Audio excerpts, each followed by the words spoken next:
அண்ணா ஒரு இளநீண்ணா. தண்ணியா வழிக்காமா? தண்ணி இருக்கிறதா வெட்டுங்க. தண்ணி இருக்குமா? இருக்குமா? கேரண்டியா இருக்குமா? அட இருக்குமா? इस देश को ये मेरा गारंटी. அங்க விட்டுருங்க, இங்க கேளுங்க. கேரண்டி வாரண்டிகளை இனியும் நம்ப போறீங்களா? சிந்தித்து வாக்களியுங்க. இந்தியாவை காக்க ஸ்டாலின் அழைக்கிறேன். உல்லாச வாழ்க்கையெல்லாம் இல்லாமல் அவருக்கு போய் அவர் தவிக்கிற தவிப்பு நல்லா தெரியுது. எலெக்ஷனில் ஜெயித்தாலும் நமக்கு பதவி இருக்குமா, 2 முறைக்கு மேலே இருக்கக்கூடாது, தன்னை கொண்டு போய் அத்வானியோட சேர்த்துருவாங்கங்கிற மாதிரியான ரூமர்ஸ் நிறையா வருது. இதெல்லாம் பார்க்கும்போது அவர் விரக்தியினுடைய உச்சத்தில் பேசுகிறார். யார் ஆளணுங்கிறத விட யார் ஆளக்கூடாதுங்கிறதா இன்றைக்கி எலெக்ஷனே நடக்குது. பாஜக வரக்கூடாதுங்கிறதா இன்றைக்கி எலெக்ஷனே, வேறு எதுவுமே கிடையாது. பாஜக கிட்ட இந்த நாடு போயிடக்கூடாதுங்கிறதா இன்றைக்கி மக்கள் அத்தனை பேரும் பயத்தில் உட்காந்துக்கிட்டு இருக்கிற ஒரே இது. தேர்தல் ஆணையம் என்ன பண்ணுறதுன்னு தெரியாமல் தடுமாறிட்டு உட்காந்துட்டு இருக்குதுல்ல. அவங்க எல்லா பிளானும் போட்டாங்க. தேர்தல் நடந்து 2 மாதம் கழிச்சு வாக்கு எண்ணிக்கை ஏன் வைக்கிற? தில்லுமுள்ளு பண்ணுறதுக்கு தானே வைக்கிற. வேற என்ன காரணம்? பொதுமக்கள் மத்தியில் இது நல்லா பரவி போச்சு. வாக்கு எந்திரம் நேர்மையாக இல்லைங்கிறது. இன்னைக்கு இருக்கிற சூழ்நிலை பாஜகவை எதிர்த்து யார் வந்தாலும் நல்ல வரவேற்பு கிடைக்கும். இந்தியா முழுவதும் மாத்திரம் இல்லை, உலகம் முழுவதுமே நல்ல வரவேற்பு கிடைக்கும். அப்படிப்பட்ட ஒரு சூழ்நிலை ராகுல் காந்திக்கு எதிர்பார்த்ததை விட பெரிய வரவேற்பு கிடைச்சா ஆச்சரியப்பட முடியாது. ரங்கநாதன் தெருவுக்கு போய் கூட்டம் எல்லாம் போச்சு. 24 மணி நேரமும் கூட்டம் ரொப்பி ஒழிகிற ஒரு ஊரில் அங்கேயே ஆளுங்க எல்லாம் போகிற அளவுக்கு மோடியுடைய செல்வாக்கு பல்லடிச்சிருச்சு. பாஜகவோட அடாவடித்தனத்தை பற்றி கண்டிப்பாக பேசணும் சார். இப்போ ரீசெண்டாக திருப்பூர் மாவட்டத்தில் ஒரு பெண் வந்துட்டு ஜிஎஸ்டியை பற்றி பாஜக வேட்பாளர்கள்ட்ட நிர்வாகிகள்கிட்ட கேட்டிருக்காங்க. அதுக்கு என்ன பண்ணுறாங்கன்னா, கூட்டத்தில் போய் அவங்க கேட்டிருக்காங்க சார். மக்கள் கூட்டத்தில் வந்துட்டு நீங்கள் இந்த மாதிரி பேசுகிறீங்களே, ஒரு நாப்கின்க்கு கூட எனக்கு ஜிஎஸ்டி போட்டு வாங்குறீங்களே, இதில் என்ன சென்ட்ரல் கவர்மெண்ட் பண்ணிட்டாங்கன்னு ஒரு கேள்வி கேட்டிருக்காங்க சார்.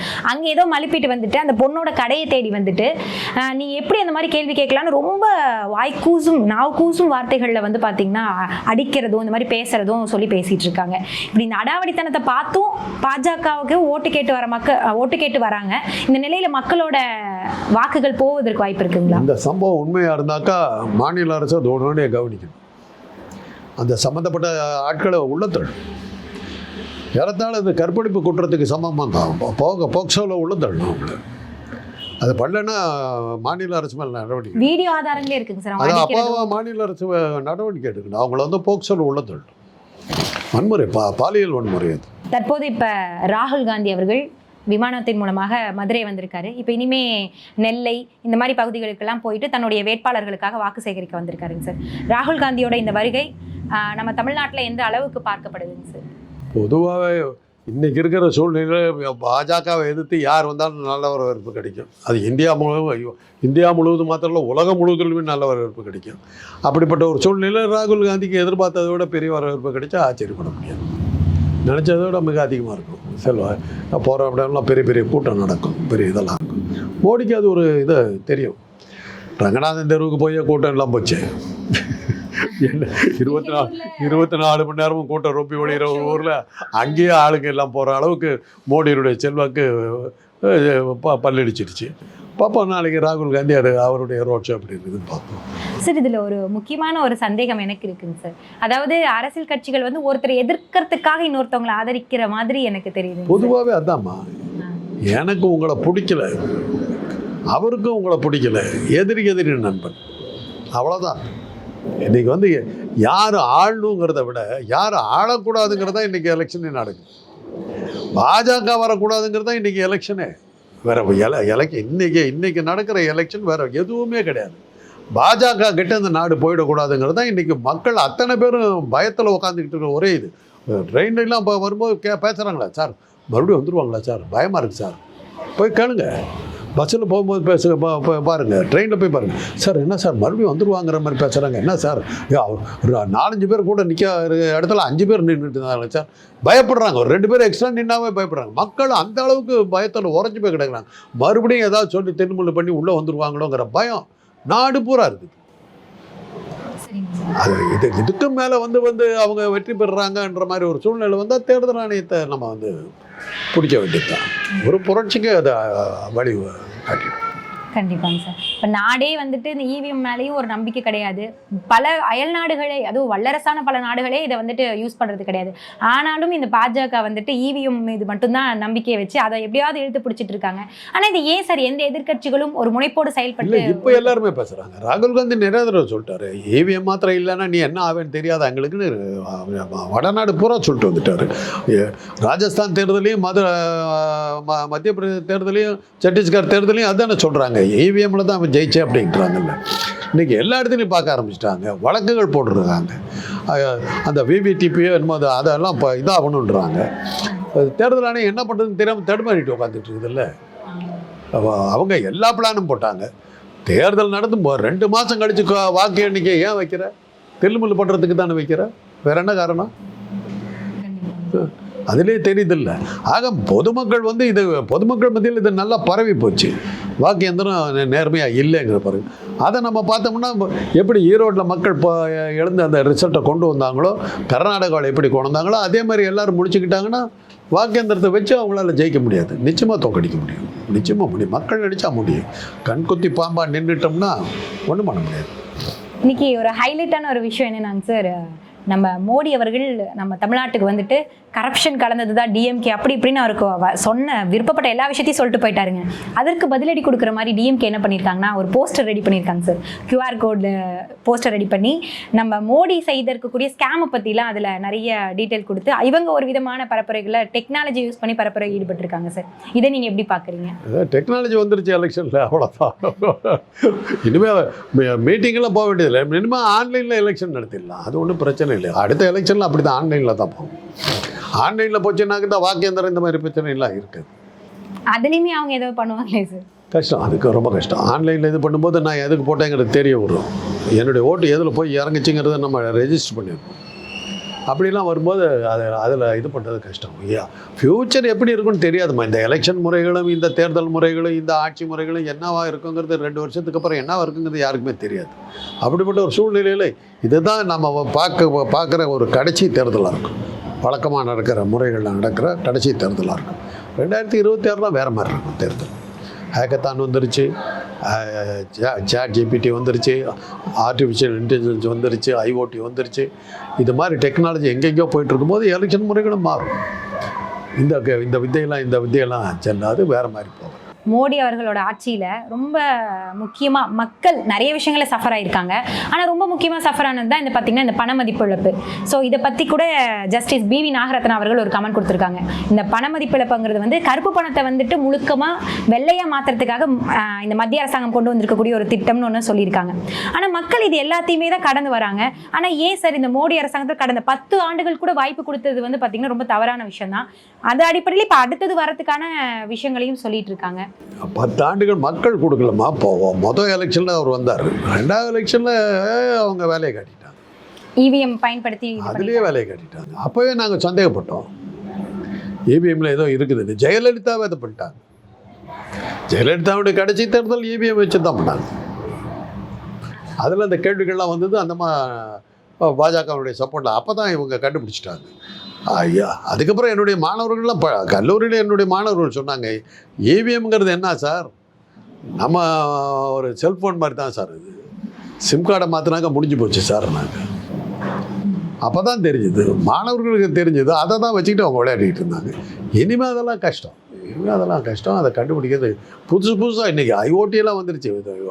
அவ்வளோ ஈஸியாக ஃப்ராட் பண்ண முடியாது. அப்படியே பண்ணாலும் அதெல்லாம் தப்பிக்கிறதுக்கு வழிகள்லாம் இருக்குது. பார்ப்போம். இன்னைக்கு நடிகர்கள்லாம் வந்துட்டு வேட்பாளர்களாக களமிறங்க ஆரம்பிச்சிட்டாங்க சார்.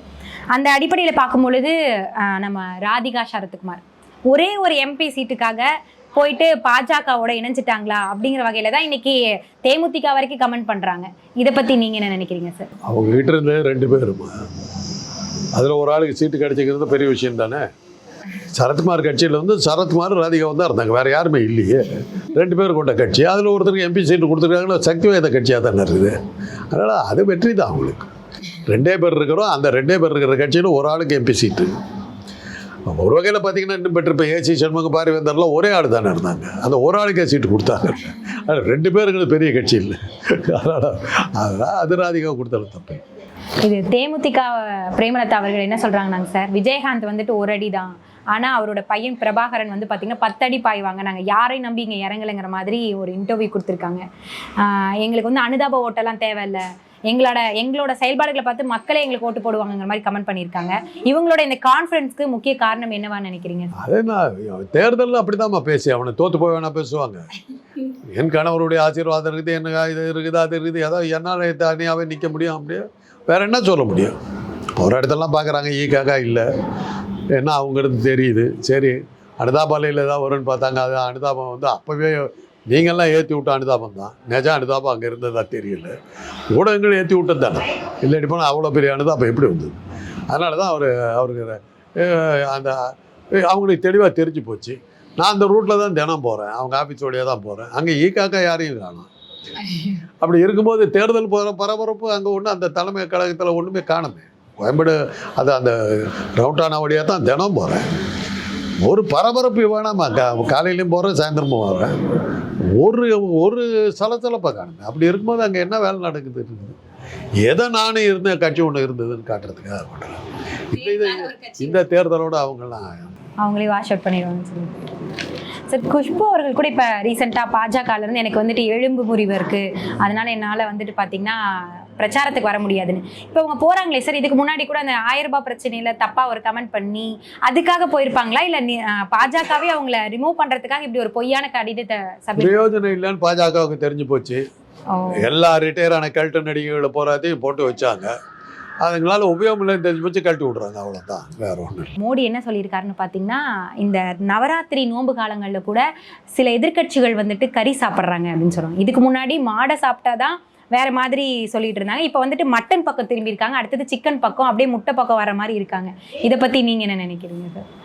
நவராத்திரியிலையும் சாப்பிட்றாங்கன்னா மற்ற அந்த அன்னைக்கு சாப்பிடக்கூடாது இருக்குதா சார்? அவர் ராகுல் காந்தி வந்துட்டு பிரச்சாரத்தப்ப சாப்பிட்டாருங்க சார், அதை பற்றி இப்போ நவராத்திரியில் சாப்பிடக்கூடாது என்ன விரதம் இருக்குதா, போட்டிருக்குதா? அப்படிலாம் ஒன்றும் இல்லையே. ராம வந்து காட்டில் இருந்தபோது மான் அடித்து சாப்பிட்டான். மாரிச மானை என்னத்துக்கு வேட்டையாடுறதுக்கு போனான்? மான் அடித்து திங்கிறதுக்காக தானே வேட்டையாட போனோம். ராமனே தின்னபோது நவராத்திரி டைமில் ராமனே தின்னும்போது நாம தின்ன என்ன? இதில் என்ன இருக்குது? நீ பிராமணனாக இருந்தாலும் நீ கருத்திக்காத ஆளாக இருந்தாங்க, வெஜிடேரியன் இருந்தால் நீ இருந்துட்டு போ, நான் எங்களையும் இருக்கு சொல்கிறேன். யார் என்ன சாப்பிடணுங்கிற சொல்கிறதுக்கு நீ யார்? நீ தினம் தண்ணி அடிக்கிறதா சொல்கிறாங்களே, அதுக்கு பதில் சொன்னேன்.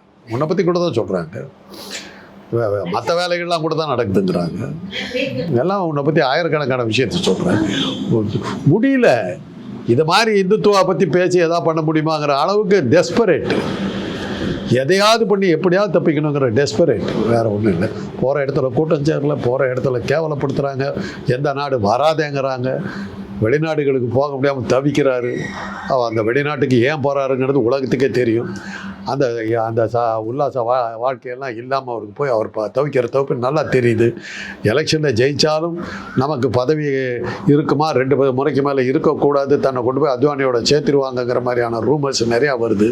இதெல்லாம் பார்க்கும்போது அவர் விரக்தியினுடைய உச்சத்தில் பேசுகிறாரு. விரக்தியின் எல்லை அது அந்த வெளிப்பாடு தான் இந்த டயலாக்லாம்.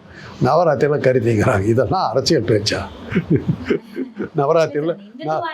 நவராத்திரியில் ஒத்து கண் தூங்கி விட்டான்னு சொல்லுவீங்களா? வைகுண்ட ஏகாதசி அன்னைக்கு தூங்கி விட்டான்னு சொல்லுவீங்களா? இது நீ இருந்துட்டு போ, என்னையே இருக்கு சொல்கிறேன். ரோட் ஷோ பற்றி என்னங்க சார் நினைக்கிறீங்க? இப்போ எல்லாரும் வந்து கையசைச்சிட்டு கூட்டமே இல்லை, ரோட் ஷோ போகிறதுல ஒன்றும் தப்பு இல்லை.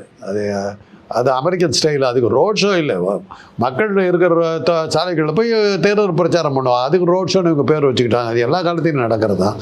அது கூட்டம் சேர்த்தணும், ஆளுகளை சேர்த்தணும். வர்றாங்கன்னா நிற்கிறாங்க ரோட்டில் ஒரு கூட்டத்தில் போய் நின்னோம்னா 10 பேர் இடத்துல நம்ம இது பண்ணுவோம். அது ஒன்றும் பெரிய விஷயமே இல்லை. அதில் என்ன பரிதாபம்னா, மோடி வந்து வந்தாக்கா அந்த கடைக்கு வந்தவங்க கூட காலிப்பட்டு இடத்த காலிப்பட்டு போயிடலாம். அதுதான் பிரச்சனை. அதுதான் பிரச்சனை. சரிங்க சார், இன்று தமிழ் குரல் நேயர்களுக்காக உங்களோட கருத்துக்களையும் உங்களோட தகவல்களையும் எங்களுக்கு தெரிவித்ததுக்கு ரொம்ப நன்றிங்க சார். டோக்கன் நம்பர் 110 சொல்லு ஜி. நீங்க வரத்துக்கு முன்னாடி நிறைய வாக்குறுதி கொடுத்துருந்தீங்க. இந்த கருப்பு பணத்தெல்லாம் மீட்டு எங்க அக்கௌண்ட்ல போறேன்னு சொன்னீங்க. இந்த இளைஞர்களுக்கெல்லாம் வேலை வாய்ப்பு வழங்குற திட்டம் இவ்வளவு ஏன் ஜி? எங்க ஊர்ல வெள்ளம் வந்திருந்தப்ப கூட அந்த நிவாரணம் நீ தானே டோக்கன் நம்பர் 110 கவுண்டர் நம்பர் 4க்கு போ. டோக்கன் நம்பர் 110 இப்படி கட்டுக்கதைகளை இனியும் நீங்கள் நம்ப போகிறீர்களா? இந்தியாவை காக்க ஸ்டாலின் அழைக்கிறேன்.